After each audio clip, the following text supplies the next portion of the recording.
Hi guys, good morning.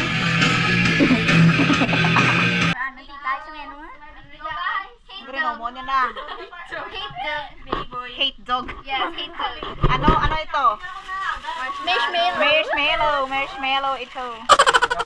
Kaya ito talaga ang sinasabi kong sana bigyan pa ako ni Lord ng mas marami pang blessings. Para lagi kami magsama-sama kahit once a week man lang. Kasi yun naman talaga ang dapat, diba? Yung kahit isang beses lang kayo magsama-sama magpamilya sa isang linggo. At tinatry ko na nga siyang gawin ngayon. Siguro mga 2 beses pa lang namin ito nagawa since nang dumating ako dito. Kasi sa sobrang busy nga naman nila sa farm araw-araw, tapos yung mga estudyante ay may mga pasok din, kaya feeling ko maganda itong idea ko na kahit once a week man lang ay magsama-sama kaming magpamilya. Yung maririnig mo yung ingay ng mga bata, yung maririnig mo yung halakhakan ng mga mayayabang mo mga tsuhin.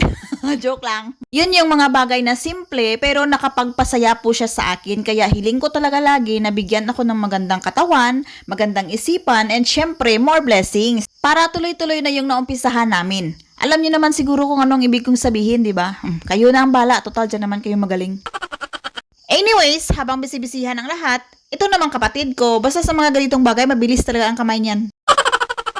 Lagyan daw muna ng ice para mamaya malamig na, wala kasi kaming rep. At dahil marami naman ang kahoy dyan sa tabi-tabi, ay nagdabok na lang kami para gawing uling. Para mabilis na lang, isa lang itong mga tinuhog-tuhog nila. Ginusto nila yan yung magtuhog-tuhog at mag-ihaw-ihaw. Pero habang hinihintay namin na mag-uling yung dabok, abay syempre ano pa nga ba ang gagawin? Kay once a week lang naman kami magkita-kita at magsama-sama, ay syempre ano pa nga ba kundi mag-renewal.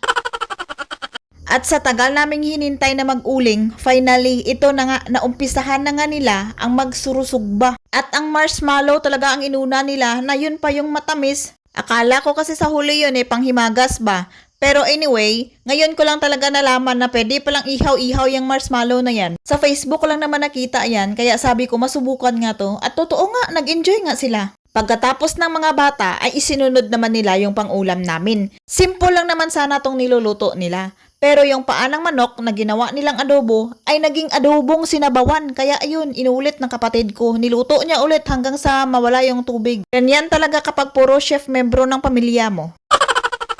Anyways, ang saya lang talaga kapag nagtutulungan lahat. Yung parang lahat ay busy, yung lahat ay may ginagawa. Parang ang dali lang ng mga gawain. Dito kasi sa aking hideout mga dings, mahirap ang tubig. Kailangan pa naming mag-igib dyan sa baba.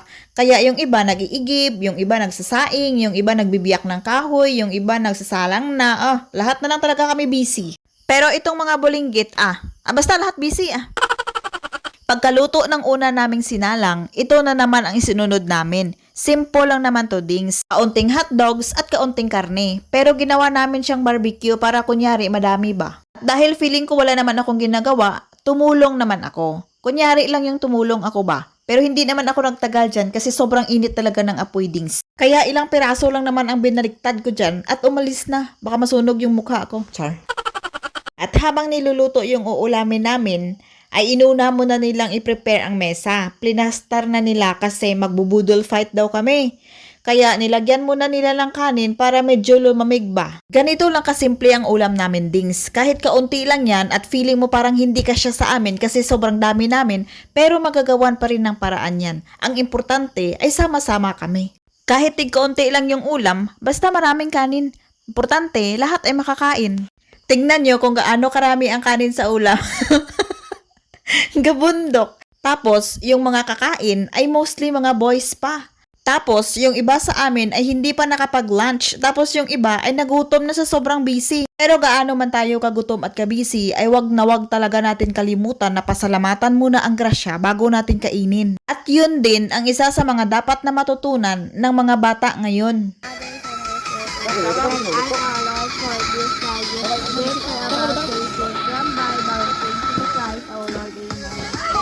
Okay, let's get! Green utak. Hindi, bidig.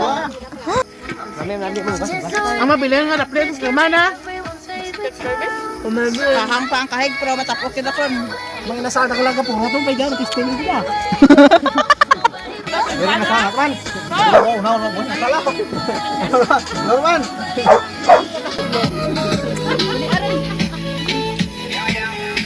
Hindi ka makaon?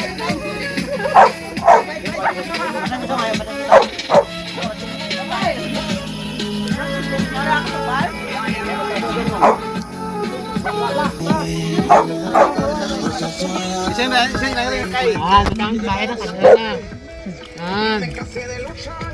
Kenapa Charlong? Ano kita? Kawan na be. Brad, kung katawan na lang. Namit na.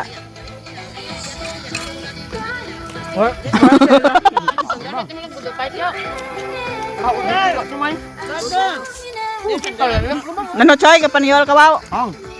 Ang kahang na. Budol pat naggamit mo pinggan.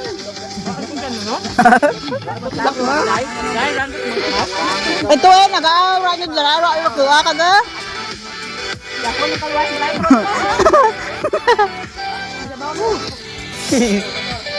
Okay, may tira pa naman dings.